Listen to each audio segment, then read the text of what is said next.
quinto ano. Meu nome é Ludmila, eu sou professora do ensino fundamental e hoje eu vim conversar com vocês sobre o que é polissemia. O que é polissemia?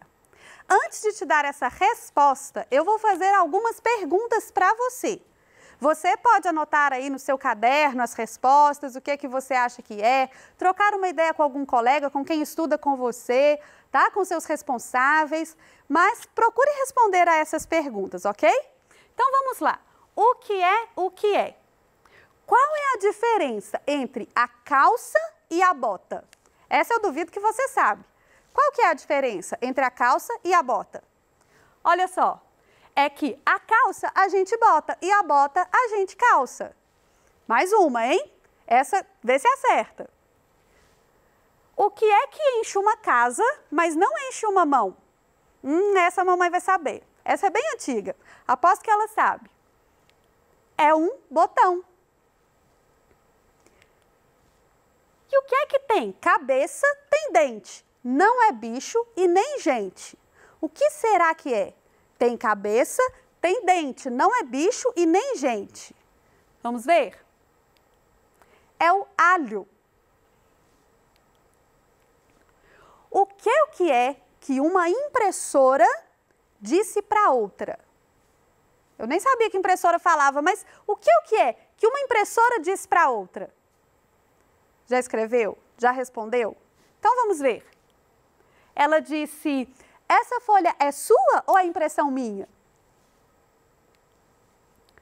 E o cavalo? O que o cavalo foi fazer no orelhão?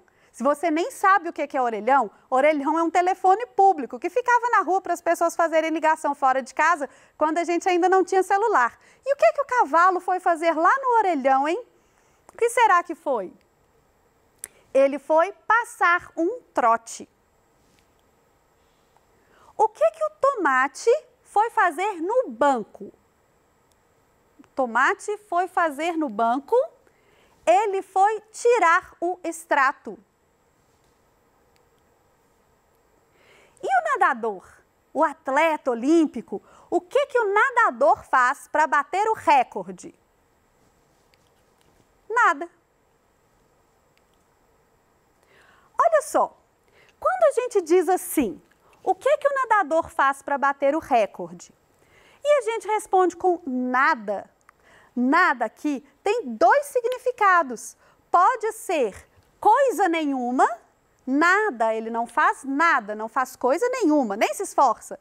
Ou pode ser nada, do verbo nadar. Nata, de pratica a natação, de treina a natação. Então, a palavra nada aqui, escrita igualzinha, né, com as mesmas letras do mesmo jeito, tem dois sentidos diferentes. E aqui? O que o tomate foi fazer no banco? Ele foi tirar o extrato.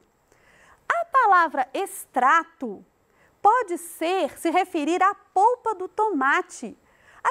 Aquele extrato de tomate que a gente coloca no macarrão à bolonhesa, que a gente coloca na lasanha, isso é extrato de tomate. Mas extrato também pode ser a relação da movimentação bancária de uma pessoa.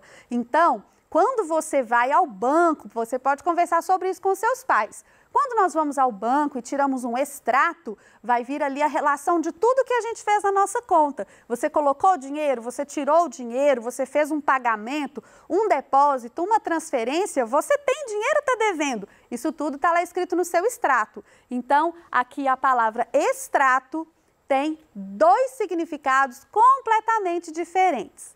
E é isso que faz, né, a charada ficar intrigante, que faz você ter dúvida ao responder a charada. E o cavalo? O que ele foi fazer no orelhão? Quando a gente diz que o cavalo foi passar um trote, a gente diz que ele foi fazer uma brincadeira. Na verdade, um trote é uma brincadeira inconveniente, de mau gosto, quando você liga para alguém e faz assim na linguagem de vocês, uma trollagem.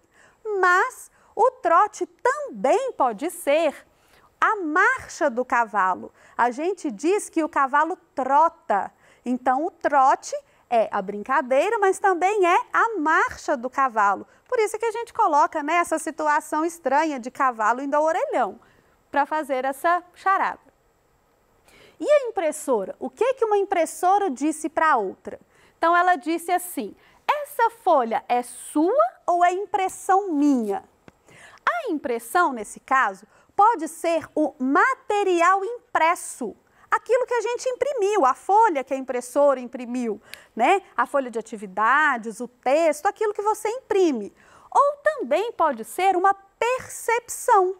Às vezes a gente diz assim, eu tive a impressão que ela não está muito bem, percebi que alguém não está bem. Ou, eu tenho a impressão que isso não vai dar certo. Então, eu tenho uma impressão, eu acho que não vai dar certo. E aí, a impressora pergunta para a outra, né? A folha é sua impressão minha? Porque a impressora imprime, ela tem impressão. Então, aqui, mais uma vez, a gente tem essas palavras com sentidos completamente diferentes. A mesma palavra com sentido diferente. E aqui no caso do alho, o que que tem? Cabeça, tem dente, mas não é bicho e nem gente. Quando a gente fala cabeça, a gente está falando de parte do corpo. Quando a gente fala de dente, também estamos falando de uma parte do corpo humano. Mas também damos o nome de cabeça para o alho, né? Para essa parte toda aqui do alho. E o nome de dente para esse pedacinho menor do alho. Então, aqui, mais uma vez, a gente tem uma palavra, né, duas palavras, aliás, a palavra cabeça e a palavra dente, com dois sentidos diferentes. E a charada aqui do botão, veja só. O que é que enche uma casa, mas não enche uma mão? É um botão. Aqui a palavra botão tem o sentido de botão mesmo. A palavra diferente aqui é casa. Quando a gente diz assim, o que é que enche uma casa, mas não enche uma mão? Você pensa em um absurdo. Por quê? Uma casa é imensa e a mão é pequena. Se enche uma casa, tem que encher uma mão. Mas aqui nessa charada, a casa é esse buraquinho da camisa onde o botão se encaixa. Então, mais uma vez, a palavra casa aqui tem outros sentidos, né? Pode ser a casa moradia, ou pode ser a casa da camisa. A gente também diz de casa, pode ser a casa lá no quadro valor de lugar, quando você está estudando matemática, no quadro posicional, casa da dezena, casa da unidade, casa das centenas. Também pode ser a casa no jogo de xadrez, quando você, né, passou para uma casa, a casa da direita, a casa da esquerda. Então, a palavra casa tem um monte de significados que vão se alternando de acordo com o contexto em que a gente está lendo essa palavra. Então, a casa moradia e a casa da camisa. E a diferença entre a calça e a bota? Olha só, da primeira vez que aparece calça, a calça é uma peça do vestuário, é uma roupa, né? É a calça. Só que a calça, a palavra calça também pode ser do verbo calçar. Você calça o sapato, você coloca um calçado. Então, a palavra calça, ela pode ser uma peça do vestuário ou a atitude de calçar um sapato, de colocar um calçado. E aqui, a bota pode ser o calçado e a bota também pode ser um verbo, o ato de colocar, botar, né? Apesar que a palavra não está muito bem usada aqui, o certo seria vestir, mas como é uma charada, ficou interessante colocar que a calça a gente bota, a bota a gente calça, né? Fazendo uma troca das palavras. Então, olha só, a palavra calça e a palavra bota também têm sentidos diferentes, dependendo do contexto em que elas estão. E a polissemia, professora? Já está enrolando, já está fazendo um monte de pergunta, falando um monte de coisa e não respondeu o que é polissemia. A polissemia é a capacidade que a palavra tem de apresentar diferentes significados, conforme o contexto que ela é utilizada. Então, Esses significados diferentes podem ser identificados por nós de acordo com o contexto, de acordo com onde é que essa palavra está. Onde você viu a palavra, você vai observar que vai dar uma dica para você desse contexto. Então, as palavras calça, bota, casa, cabeça, dente, impressão, trote, nada e extrato, essas palavras todas apresentam sentidos diferentes. Na mesma adivinha, no mesmo contexto, elas têm sentidos diferentes. E por isso, elas são palavras polissêmicas. Isso é que são palavras polissêmicas, isso que é polissemia. É a palavra ter sentidos diferentes. Olha só, a palavra polissemia vem do grego polissemos. Poli significa muitos. Então, quando a gente estuda lá as palavras polissílabas, tem 4 sílabas ou mais. O poli significa muitos. E sema é significado. Então, polissemia é a característica de algo que tem muitos significados, ou pelo menos mais de um. Olha só, quando a gente diz assim, as crianças tomaram sorvete de manga, eu não preciso explicar para você. Você ouve e pelo contexto você sabe que manga é uma fruta. Sorvete de manga é o sabor do sorvete. E quando eu digo assim, a menina manchou a manga da jaqueta, também não preciso te explicar. Só de observar, você sabe que essa manga é a manga, a parte da jaqueta. Pode ser manga da camisa, manga da blusa, manga da jaqueta, manga do moletom, né? Essa manga completamente diferente dessa, e só de ler a frase, você observa no contexto que uma tem um sentido e a outra tem outro. E o humor? O que é humor? Né? Hoje eu estou de mau humor, mas às vezes quando a gente diz assim, a gente está negando o humor da situação. O que é humor em um texto? Muitas vezes a professora dá atividades assim, onde é que está o humor da tirinha? Onde é que está o humor? E você fala assim, mas eu nem achei graça. Mas a gente pode identificar o humor mesmo sem achar graça. Aqui nós vamos falar de um caso. Dizemos que há humor em um texto quando ele nos faz rir, ou pelo menos tenta fazer rir. Então veja só, o humor do texto vem de algo inesperado. Você está esperando que venha alguma informação e de repente a ideia muda. Então o humor vem de algo inesperado, que surpreende o leitor. Assim, a polissemia pode gerar humor no texto através da ambiguidade, porque você está esperando que aquela palavra vai ter um sentido pelo contexto e de repente a palavra tem outro sentido. E assim, muitas tirinhas, muitas anedotas, as adivinhas que nós vemos tentam provocar o humor pela ambiguidade. Ambiguidade é quando algo parece que quer dizer uma coisa, mas quer dizer outra. Nas atividades dessa semana, você vai ver uma palavra polissêmica empregada em uma tirinha. Leia com muita atenção e mostre o que você aprendeu. Para você ter mais facilidade, para você aprender melhor sobre isso, eu vou te dar mais alguns exemplos de palavras polissêmicas. Nós vamos fazer assim, veja só. Eu vou fazer aqui a palavra. Eu vou escrever aqui uma palavra e você vai pensar aí em quais sentidos essa palavra pode ter. Pode chamar alguém para fazer com você, vamos ver quem é que consegue encontrar mais sentidos para as palavras, tá bom? Então vamos lá, olha só, a palavra macaco. Quais são os sentidos que você conhece para essa palavra? A palavra macaco. Nós podemos nos referir com essa palavra a um animal ou a uma ferramenta. O macaco é a ferramenta que nós usamos quando precisamos trocar o pneu do carro, por exemplo.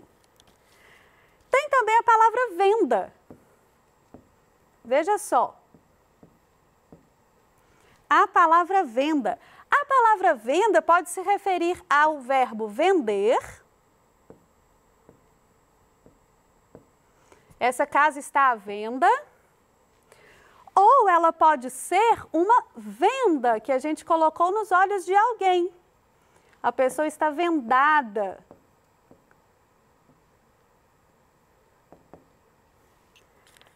A palavra banco. Banco. A palavra banco pode ser um banco onde a gente se senta. Ou pode ser uma instituição financeira. Um lugar onde você vai colocar o seu dinheiro. A palavra caixa, já que nós estamos falando de banco, a palavra caixa. Veja só, a palavra caixa, ela pode ser uma caixa, como a caixa do sapato, por exemplo, ou pode ser um caixa eletrônico, onde você vai para sacar, tirar seu extrato, assim como o Tomate fez lá no banco. A palavra letra. Será que você conhece outro significado para a palavra letra? Letra pode ser as letras do alfabeto ou pode ser a letra de uma canção.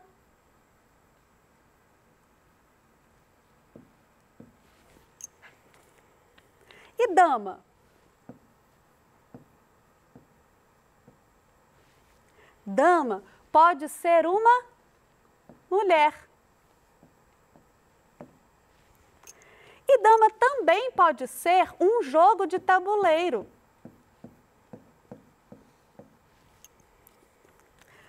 Tem outra palavra que você sempre se preocupa com ela durante o seu ano letivo. A palavra nota.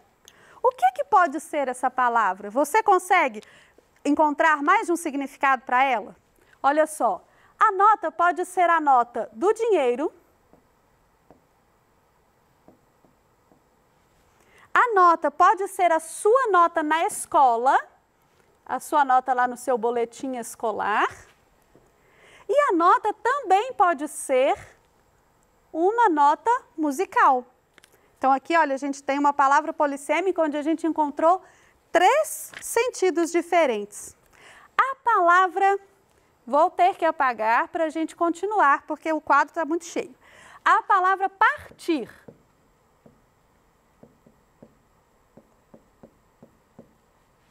Quantos significados você conhece para essa palavra?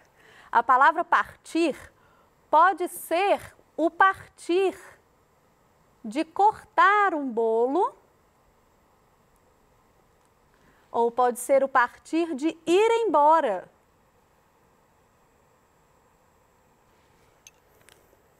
A palavra rede. Quais são os sentidos que você conhece para a palavra rede? A palavra rede pode ser a rede de pesca, onde a gente vai prender os peixinhos lá. Pode ser a rede de dormir, aquela rede que a gente pendura assim na árvore.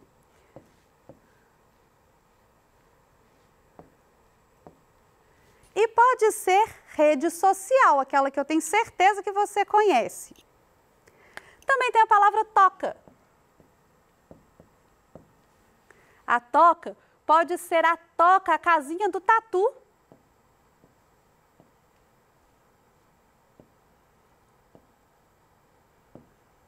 E também pode ser o toca de tocar um instrumento, por exemplo. Bom, aqui eu já dei muitos exemplos. A gente ainda pode falar, por exemplo, do canto, que pode ser o canto da sala ou pode ser o canto do pássaro. A gente pode falar da bananeira, que pode ser uma árvore ou uma pessoa virada de cabeça para baixo. E você aqui percebeu quantas palavras polissêmicas você já conhecia. Agora, eu espero que você tenha aprendido muito e que você faça suas atividades com muita tranquilidade, se lembrando de tudo que a gente viu. E o que foi mesmo que a gente viu? Vamos nos lembrar. Olha só, nós vimos que as palavras polissêmicas são aquelas palavras que tem sentidos diferentes, a mesma palavra com mais de um sentido, e que essas palavras são muitas vezes usadas em textos de humor, porque elas dão a ideia de ambiguidade. Então, muito obrigada pela atenção de vocês. Até a próxima aula. Façam as atividades com bastante atenção e até a próxima!